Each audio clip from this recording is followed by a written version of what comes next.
Hi guys, so kakain tayo. Ang ulam natin, kalderete. Papakita ko sa inyo. Ako nagluto nito.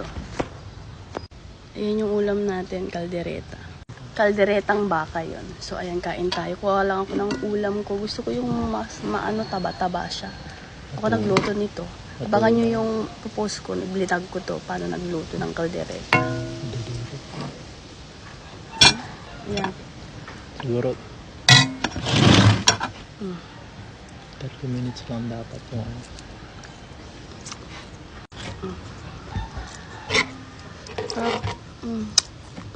taba.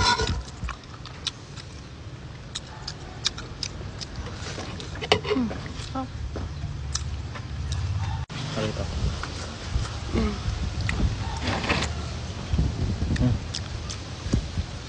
Taba. Sarap.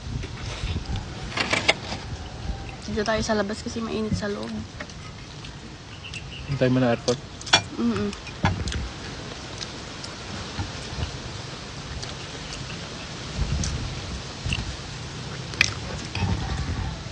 Yun masarap yung carrots pag ganyan. Hindi yung sobrang lambot.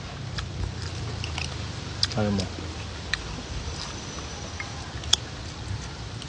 Sarap lang na pag mataba yung baka.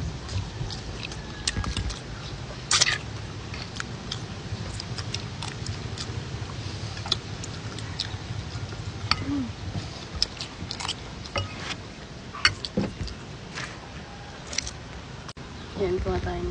Magdadaklis ka rin. Daklis ka. Hindi. Samahan ka namin. Ang ulam.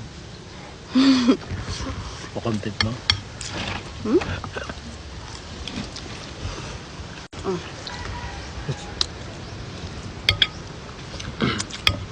Mas mura kasi chicharia doon. Kaso, ahente naman kasi. Nag-deliver na truck. Dami kong ulam. Kunti lang kainin natin. Kasi kagabi umatake na naman yung acid reflux ko. Halit kami ang asawa ko.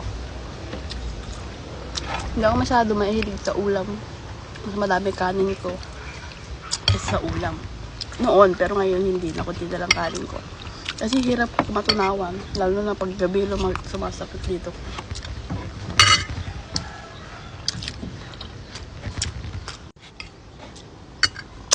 Pero hindi.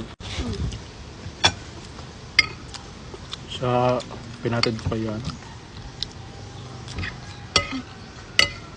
Tulog pa katawan ko kanina. Magmumotor. Kailan kong kutsi. Motor.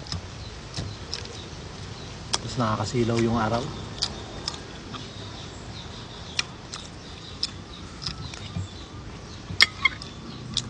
Binigay ko na lang yung susi.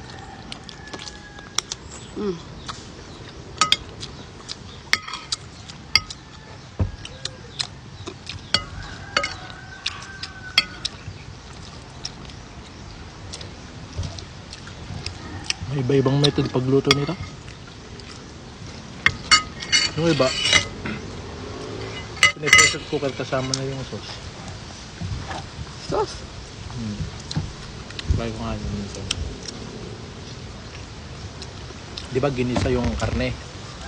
Hindi pa na pressure cooker. Tapos pag andun na lahat yung isang cup, dadami-damihan niya lang yung tubig. Tapos pressure cooker.